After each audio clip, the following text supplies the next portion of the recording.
A dark night in northern Kentucky, and a handsome young lawyer is dead. A 911 call has just come in. Where are you? I'm standing about 10 feet from his dead body. What's the first thing you're told about this? We have a murder. A small town that hasn't seen a murder in years. Here it is right here, building number 12. Police on the scene within minutes. I can see the body. Your heart's pounding right now. Oh, yes, it's beating really fast. I don't know what's going on. The victim, 29-year-old Ryan Poston. He'd just opened his own law firm. His life is taking off. A large and distinguished family, so many friends, so many beautiful women orbiting around him, and no known enemies. Police in Highland Heights are still trying to piece together exactly what led to the fatal shooting. Now he's dead, shot 6 times with his own gun. What happened? This was a shocking crime, 6 shots. Bang, bang, bang, bang, and down he went to the floor. Bad blood between a beautiful woman and a man. A twisted romance turned sour. Inside a suburban condo, the dining room becomes a crime scene. A hail of gunfire from a semi-automatic. We're going to begin with the murder trial of that honor student from Kentucky. Tonight, the case that had the country glued. She said, yeah, he wanted a nose job, so I gave him one. I gave him his nose job. He wanted. That made my blood run cold. A promising life cut down. How did it go from mad love to bad blood? Good evening. Here tonight, that stunning tape from the interrogation room, a suspect who can't stop talking, can't stop acting out. But you're about to see it get even more bizarre. So how did things go from photos like these of a happy couple on Instagram to the so-called nose job murder? A headline that began when 6 shots were pumped into that handsome young bachelor, a man obsessed with guns himself. He was often out with friends as part of the Friday night dating scene, just like so many people are out doing tonight. Beautiful women always wanting to know him, but one of those women would become a fatal attraction. Here's Gio Benitez. The story begins here at a bar called the Milford Inn. 24-year-old Audrey Bolte is waiting. Any minute now, a man is supposed to arrive. Were you excited to meet him? Yes, of course. I was very much looking forward to it. Audrey isn't just your average, beautiful blonde on a blind date. Audrey Bolte, you are Miss Ohio. She's Miss Ohio 2012. The 3 women remain, only one of the final 3 at the Miss USA pageant. The second runner-up is Ohio, Audrey Bolte. But tonight, Miss Ohio is hoping to meet Mr. Right. I had ended a serious relationship about a month prior, so it was kind of like me getting back out to the social world. They had met on Facebook through mutual friends. They talked about possibly meeting at Ryan's condo, but decide to rendezvous at the bar. One small change in the plans changes the course of the entire night. Who wouldn't be looking forward to meet a lawyer from Cincinnati who's attractive, funny, and witty? I mean, who wouldn't be excited to? It was going to be a night of fun and shooting pool.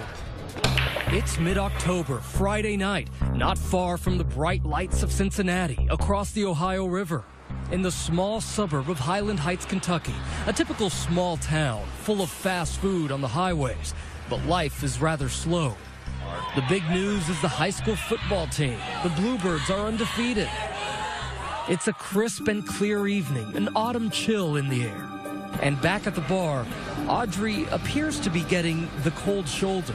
And I'm kind of like looking around and I didn't see him, so I waited. She goes to touch up her mascara. It's almost 10:30, and it's looking as if Miss Ohio is in the unlikely position of being stood up. And you must have been waiting and waiting and waiting. I mean, what's going through your mind? Were you angry? I mean, I'm a girl, and so I was like, where is this guy? Like, where is he? His name is Ryan Poston, and Audrey was hardly the first woman to find him appealing. So you two were just really in love. I thought he was the most beautiful thing I'd ever seen in my life. It was love at first sight, and I guess it was 3 days later, and I had a key to his apartment. For about 2 years, Lauren Worley was with Ryan. They even got these dogs, Max and Lily, together. When they met, Lauren was a student at Chase Law School at nearby Northern Kentucky University, and Ryan, who had already graduated from there, was studying for the bar exam. So there was that electricity between you two, right? It really was. And I kept remember thinking, I cannot believe that he wants to date me. Like, he is just so perfect and so beautiful. As if you're not gorgeous. Well, I appreciate that, but I mean, Ryan Poston is one of a kind. I thought that he was perfect for her. Lauren's former roommate, Emmy Reynolds, thought it was a match made in heaven. And I know you even compared Ryan to a character of Twilight, right? I did. Who? You know, the character Edward. He is just such a protector. So soft-spoken. Are you afraid? Always there. Even his build was similar to Ryan's. I felt so loved. To Lauren, 29-year-old Ryan was the whole package. He had the brains to match his good looks, plus a loving and highly successful family. Sort of like the movers and shakers. People that have been around for a very long time doing very big things. You know, our families have been friends for 20 years. Got to know Tom Awadawa and Matt Herron were two longtime buddies who agree that Ryan's spell wasn't just cast on women. It was a magnetic person to be around. You would go and hang out in bars just like this? Yeah, we'd go out a lot every weekend, probably. They say nights with Ryan in bars like this wouldn't result in your usual drunk talk, but rather non-stop debate sessions. He could literally talk about anything and everything. He was passionate about so many things. Philosophy, politics. They say Ryan had strong feelings on many subjects.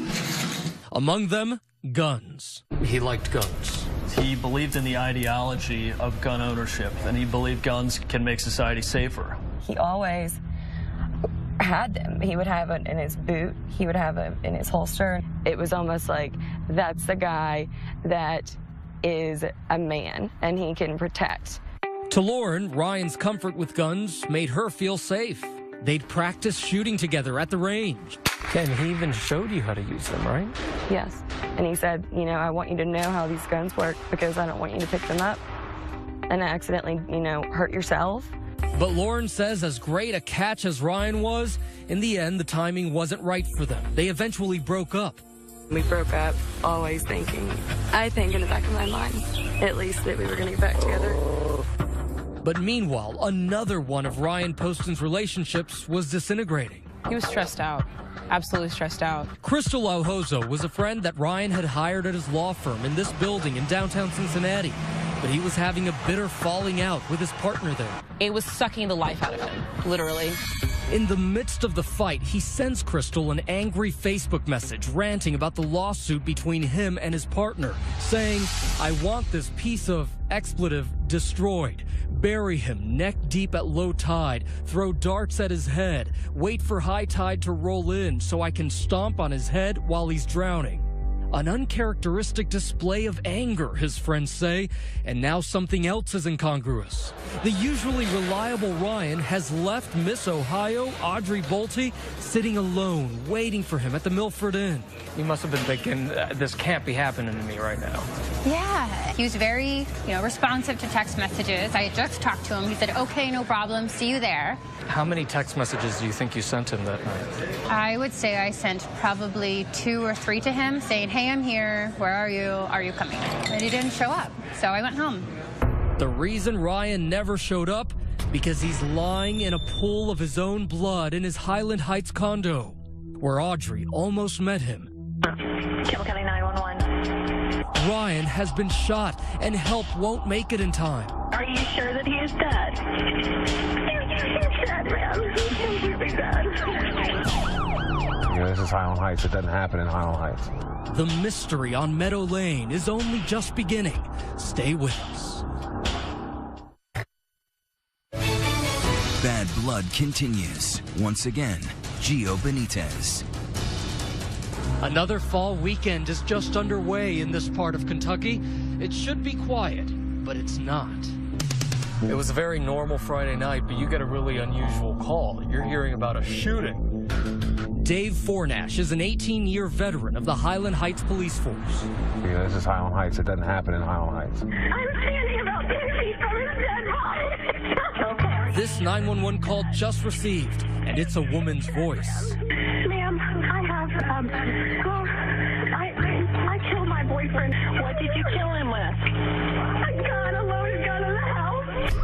I turned on my lights and took off. You were about a mile away. Correct. So you were pretty close. Correct. He pulls into this condo complex. There's about 20 units lining both sides of Meadow Lane. So you park the car and you're just walking now. Right. Here it is right here, building number 12. Building number 12. He enters building 12 and heads up the stairs. And we're listening for stuff as we go up the steps. Another officer now with him as he approaches number 10, the condo belonging to that young lawyer, 29-year-old Ryan Poston. The shooter is still on the phone. Ma'am, I want you to go to your front door. I want you to open it up, walk outside the door with your hands in front of you. Okay, I will. So that door opens up. A young woman emerges, early 20s, slim, about 5'8", long brown hair. Told her to be quiet, get on the ground. I had my gun pointed at her. His partner cuffs the woman and takes her away, while Fornash goes inside. I can see the body over here. In a similar condo, Fornash shows us how he started going room to room. Because you wanted to make sure there was nobody else in this house. Correct. My heart's pounding. I don't know what's going on. These crime scene pictures show what it was like. A cluttered 2-bedroom apartment, clearly a bachelor pad, couches, chairs, a bookcase, and a large TV, a second bedroom dedicated to just his neckties, and for that gun lover, an artillery vest. There's no one inside besides Ryan Poston. So the body is like right in this area. The head is here. He checks for a pulse. There is none. So there was no blood up here. Nothing. Nothing high. Fornash calls for the coroner and heads back to the station where the woman is waiting in this interview room. It's the first time he learns her name, Shayna Hubers. My name's Dave Fornash. I'm a sergeant, okay? At the moment, he knows nothing about her or how she and Ryan were connected at all. That story begins about 90 miles down the highway at the University of Kentucky. Shayna was among the graduates of the class of 2012, a hometown Lexington girl. I've known her since 2nd grade. Morgan Burrows grew up near Shayna. They went to the same high school. She was very smart, like really, really smart. A lot of people at school knew who she was. Like everybody was like, oh, well, that's the girl that's got good grades and stuff and really, really pretty. Like everybody would always talk about how pretty she was. Morgan says people considered her driven to succeed, a standout student in high school, dean's list in college, now pursuing her master's in school counseling. Ryan's cousin had known Shayna from college, and she had arranged the introduction. Ryan's lifelong friend, Brian Stewart, had moved to New York, but remembers Ryan telling him about meeting Shayna. Ryan was certainly attracted to her, and I'm sure that the feeling was mutual. Clearly, she loved posting pictures of herself on Instagram, but now she was only too eager to include Ryan.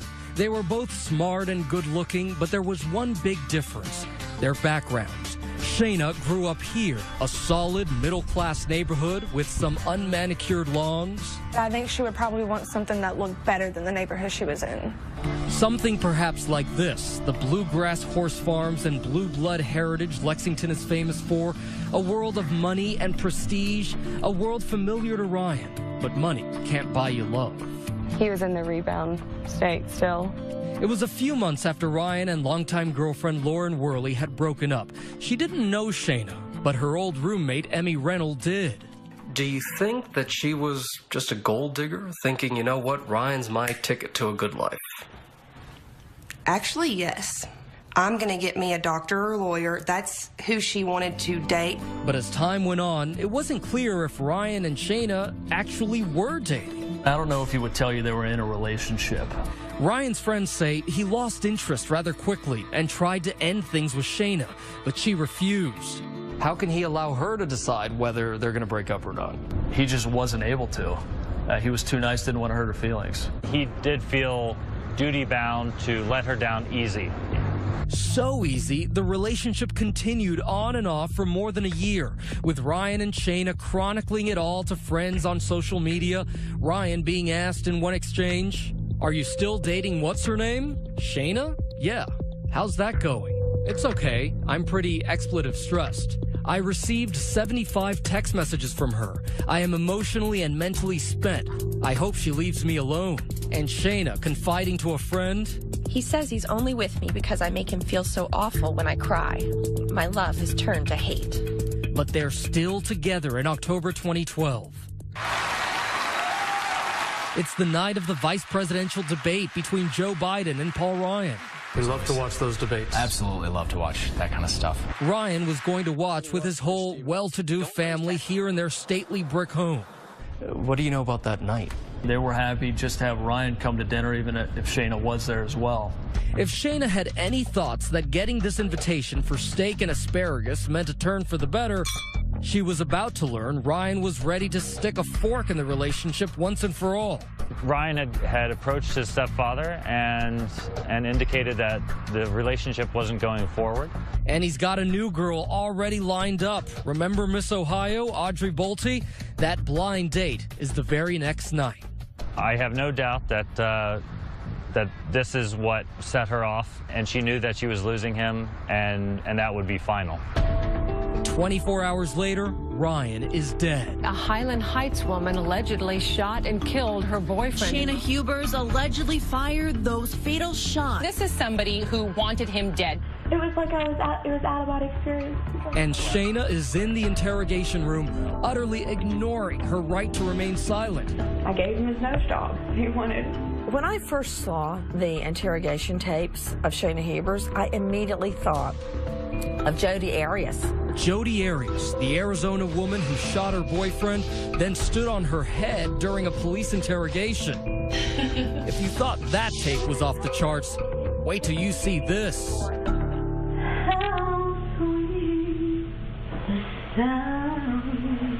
We'll be right back.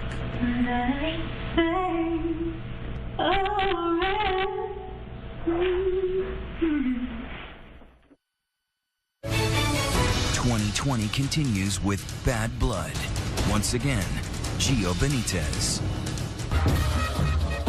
It's Friday night in Highland Heights, Kentucky. Most of the town is out watching the high school Bluebirds football team extend their winning streak.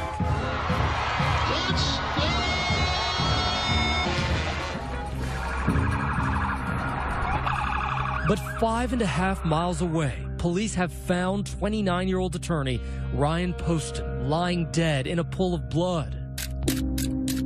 Now a pretty 21-year-old graduate student who admitted to pulling the trigger is sitting in the interrogation hot seat. I'll be with you in just a second. You're fine. Inside the nondescript 8x8 room, a video camera rolls as Sergeant Dave Fornash reads Shayna Hubers her Miranda rights. Says you have the right to remain silent. So she said, I want an attorney. I can't ask her any questions once she invokes the right to have an attorney. Though to complete his report, he asked for the victim's name. What was his name? The man that I killed her. Ryan Carter Poston. The man that I killed, she says. I was kind of stunned, and at that point, she just started talking. She talked and talked and talked. I killed him, she says, but with an explanation. It was self-defense. I honestly, shot the man in self-defense. Okay. He was throwing me around the room. As soon as it happened, it was surreal. It was like it was out-of-body experience. It was like, that was not me. That was not me. Okay. Sergeant Fornash leaves the room to process what he just heard. Meanwhile, Shayna becomes increasingly anxious. Look at her here, fidgeting, pacing, and drinking copious amounts of water. Eventually, another officer comes to keep her company. Once again, without being asked, Shayna starts spouting, telling police what she says happened inside that apartment, a domestic dispute gone awry. Picking me up and throwing me against the bookshelf. That's when he started screaming all the nasty things at me. You're so silly. Everyone knows you're crazy. Shayna says Ryan sat at this dining room table glaring and screaming at her, all while playing with his Sig Sauer semi-automatic handgun and ammo. He's pulled it out, whipped it, and been like, what would you do if I shot you right now? What would you do if I was afraid. Remember, Ryan was a gun enthusiast. His messy apartment full of paraphernalia, an artillery vest hanging next to his ties, bullets sharing a cabinet with board games. But then she goes on to paint Ryan as a pill-popping zealot, habitually abusing prescription drugs like Adderall, Xanax, and Ambien. Sure enough, there are vials of medication everywhere in the crime scene photos, right next to his bullets on the table. He's been whacked on drugs for a long time. He was capable of anything. Shayna starts to act it all out, saying Ryan got up. And he wasn't completely standing up. He was like this. But before he could strike, she says she grabbed his gun from the table and began shooting. He fell onto the ground. He was like laying like this. His glasses were still on. He was twitching some more. I shot him a couple more times just to make sure he was dead. Because I didn't want to watch him die. 6 slugs, a mercy killing, she claims, to put her bleeding boyfriend out of his misery. But then, an extraordinary remark. He's very vain. One of our last conversations we had that was good was that he wants to get a nose job. Just that kind of person. And I shot him right here. I gave him his nose job. He wanted. Yeah, you heard that right. But Police Chief Bill Birkenhauer couldn't believe his ears. When you heard her say, I gave him that nose job he always wanted. My jaw dropped, you know. I was like, did she just really say that? It's important to note, the cops don't ask her one single question because she's asked for that attorney. But that doesn't stop her from spewing. Hubers could not shut her pie hole. She could not be quiet. But that was only the beginning of Shayna's bizarre behavior. Listen as she laughs, questioning her own sanity. Am I crazy? I don't think you're crazy. Asking a series of strange questions about life behind bars. If you go to jail, are you allowed to keep your phone? Can you shower there? Or do you just get really dirty? I have to shower in front of people? Oh my God. Musing out loud about love. I don't know if anyone will ever want to marry me if they know that I killed a boyfriend and helped him. It's not funny, but... And then the would-be school counselor worrying about her homework. I have 2 papers due Monday that I haven't submitted. I don't know if that's even going to matter now. What her behavior in the interrogation room says to me is that there was no remorse whatsoever. None. But it's when she is alone in that room that she is the most revealing. Listen as she paces back and forth, muttering. I did. Yes, I did. I can't believe I did that. Listen again. I did it. I did it. I did. Yes, I did. At one point, she breaks out ballet moves. And even starts singing Amazing Grace. How sweet the sound that I sang.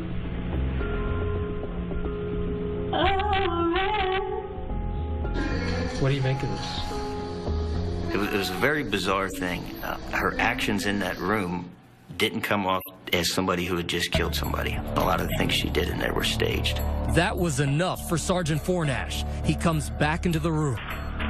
Here's what's going to happen right now, Shayna. Okay, with everything that we have, I'm gonna have to charge you with murder. What degree? Murder. There's no degree. And places her under arrest for the murder of Ryan Poston. And just as Shayna herself predicted, I'm gonna be talked about for me. The shooting immediately made big headlines. That she shot her boyfriend in self-defense. A grand jury has indicted a northern Kentucky woman. Young Kentucky woman accused of brutally killing her boyfriend, shooting him 6 times and then boasting that she, quote, gave him the nose job he always wanted. When we come back, Shayna moves from the interrogation room to the courtroom. I'm Shayna Hubers. Where her self-defense claim might actually get traction with the jury. It is more likely that a jury will buy that defense if the defendant is a woman. And 5 of the jurors are women. Stay with us.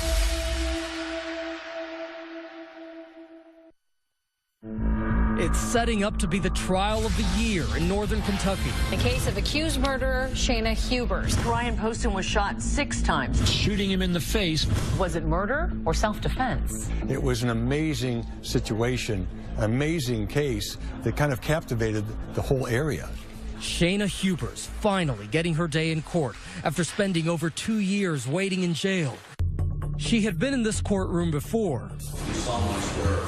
Months earlier, she'd made a case for bail, taking the unusual tact of testifying at this bond hearing on her own behalf. I'm Shayna Hubers. Do you recall your emotional state? I was horribly traumatized, upset, in shock. And what did you believe would happen if you had grabbed that gun first? I believed that I would have been hurt, that I would have been shot. Demure enough in her glasses and jailhouse stripes, her image a sharp contrast to her former life. You would say anything to this court to get yourself out of jail. Prosecutor Michelle Snodgrass pounces, calling her a flight risk. You talked about changing your hair, burning off your fingerprints, phone calls that you have made to your mother, where you said, if I see a door open in here, I'm running. It's been almost 2 years. I don't remember every phone call I've had with my mother. I think she is risk of flight. Bail denied. All right. We are on the record on Commonwealth versus Shayna Hubers. Today, Shayna is before that judge again, on trial for murder. And that's the murderer sitting at the table. Would a jury buy her claim of self-defense? Going into the trial, Shayna Hubers had something very important going for her, and that is we are all now very, very aware of domestic abuse. Walking into this courtroom, did you ever think, we've got this? There's no such thing as a slam dunk case. Maybe so. And his shirt. But Snodgrass must know you have more than an outside shot when your suspect acts like Jodi Arias. What do you think was the pivotal sort of testimony in that courtroom? Probably the most important thing was that 2.5-hour video. I think that speaks volumes, not just her words, but her actions. She lets the jurors hear Shayna's own version of the shooting, especially that callous comment about the nose job. And wants to get a nose job. Just that kind of person. And I shot him right here. I gave him his nose job. It was the phrase that made the case notorious. Just Google Shayna Hubers and up pops the nose job murder. I didn't say those words. She did. I finally gave him his nose job. What did you think about that? I think that one statement summed up her attitude. There was no sign of remorse. To prove how heartless the former honors student seemed, the prosecution brings up 3 women, cellmates who spent time with Shayna in jail, and say Shayna laughed about the murder and admitted Ryan Poston never hurt her. She was trying to make people believe that he was abusive to her. She would throw furniture around to make it seem like there was a fight. And what did she say had really happened? That she was the aggressor in the fight. I don't believe there was any kind of struggle. Highland Heights Police Chief Bill Birkenhauer was the lead detective on the case. My shoulder hurt. He says Shayna didn't have any bruises that night. But Ryan had quite a lot of something the prosecution claims is much more significant. And how many Facebook messages did he have? Almost like a voice from beyond the grave, Ryan Poston's own texts and Facebook posts, tens of thousands of them. I would say there was 50,000 pages. You looked through each and every one of those messages, didn't you? I did. All the text messages together told me that, Ryan Poston did not want to be in a relationship with Shayna Hubers. Ryan texting a friend, I received 75 text messages from her. I am emotionally and mentally spent. I hope she leaves me alone. Add Shayna's messages, and the prosecution says the picture is very clear. He says he is only with me because I make him feel so awful when I cry. My love is turned to hate. The most crucial message of all, one Shayna sent to her close friend, Christy Euler. A seemingly incriminating message when Shayna and Ryan were going to a shooting range together. When I go to the shooting range with Ryan tonight, I want to turn around and shoot and kill him and play like it's an accident. I wish I would have paid more attention to it. that right there stunned everybody that was watching this trial. I think a lot of people in the defense especially wanted to play that off as a joke. It's just not funny. The prosecution says it was not long after that Shayna finds out about that date with Miss Ohio. When things didn't go her way, it was not good. They tell the jury Shayna, the jilted lover, picks up one of Ryan's 4 loaded guns that night at his condo and kills him in a jealous rage. She killed him in cold blood, and I'm asking you to find her guilty of murder. But now it's Shayna's turn. She acted in self-protection. Asserting self-defense, the same story as when Shayna first called 911. Her words repeatedly and over. He could have grabbed me. He could have hurt me. Defense attorney David Mejia says the couple was arguing and that Shayna shot Ryan after they both grabbed at that gun that was laying on the table. If he would have gotten the gun, it would have been me and not him. All right, you may call your first witness. I've got to hand it to the defense. They tried a tactic that in the past has been tried and true. When all else fails, bring on the defendant's mother. I was frightened for Shayna. Shayna's mother, Sharon, testifies about a frantic call from Shayna in the wee hours of the morning before the shooting. She was in pain. There was fear in her voice. She says Shayna was distraught, calling from Ryan's condo, so Sharon Hubers drives to the condo to get her daughter. I tried to get her to leave with me and come home. But Shayna won't go with her. She insists she wants to stay and work things out with Ryan. It showed that Shayna Hubers was not afraid to stay at Ryan Poston's. She went back. The next night, Shayna is back at Ryan's again when her mother gets an even more disturbing call. She was hysterical, terrified. This time, Shayna tells her she's just shot Ryan. She was a mess.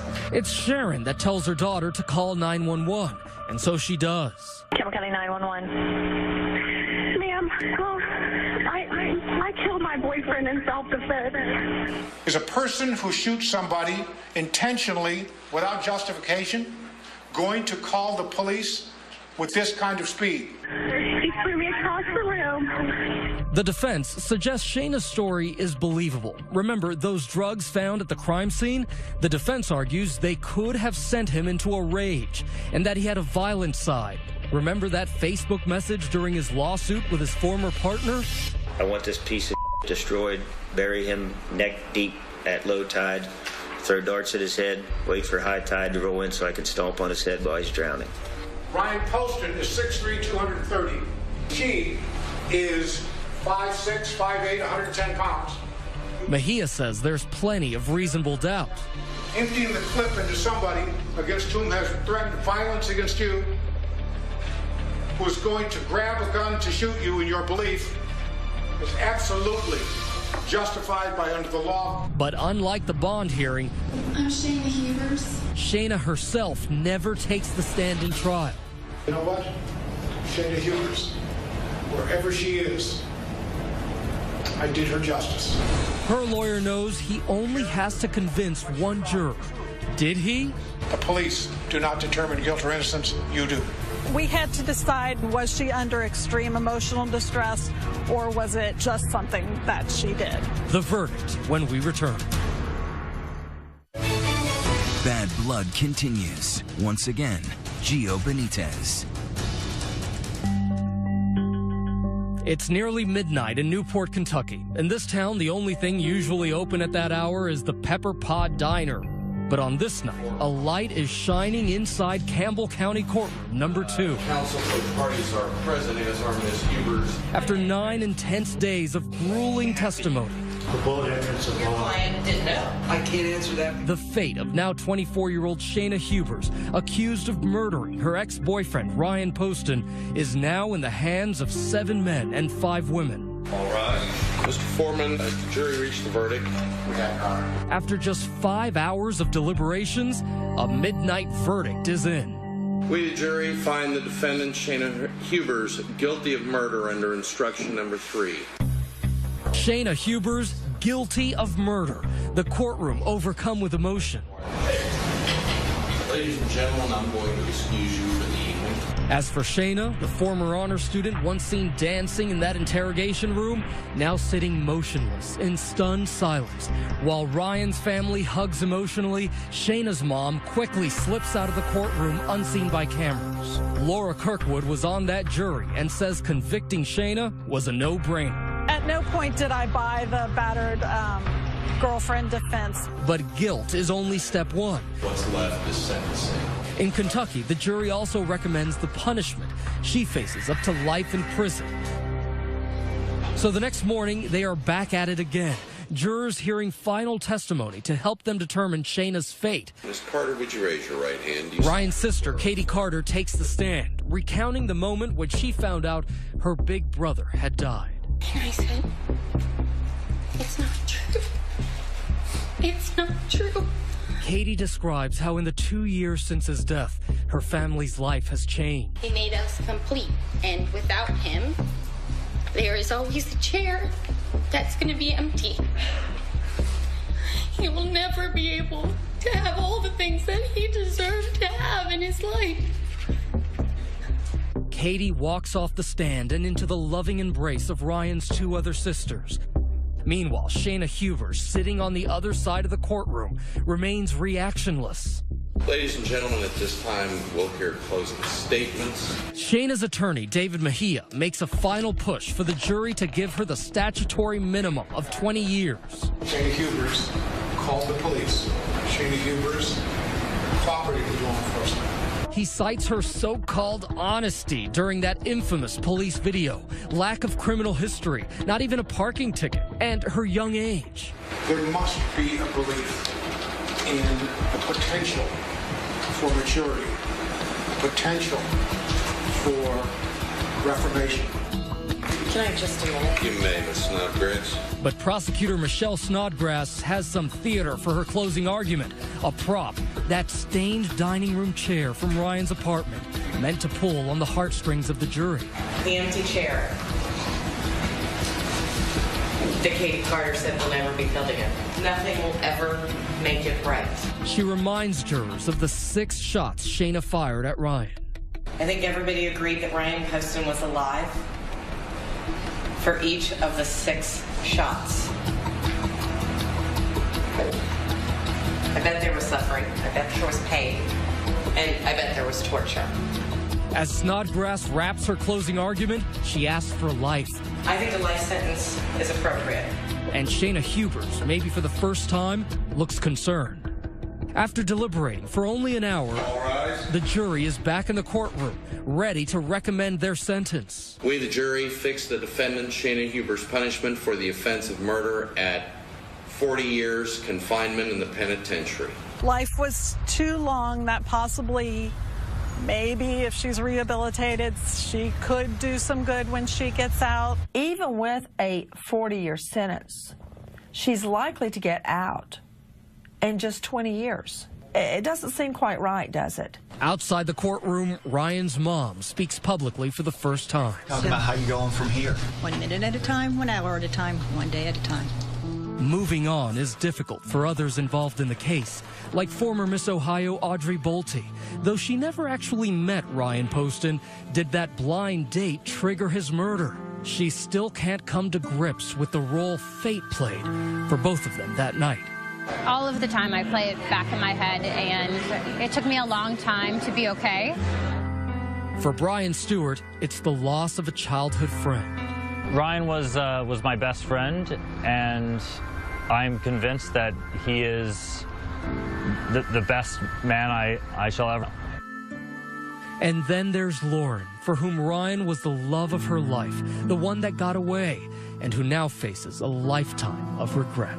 I was so close to it. I was right there. I wish I would have known or paid attention, you know, because I feel like I might have been able to stop it. And I loved Ryan. I still love Ryan. He's my lover in the clouds.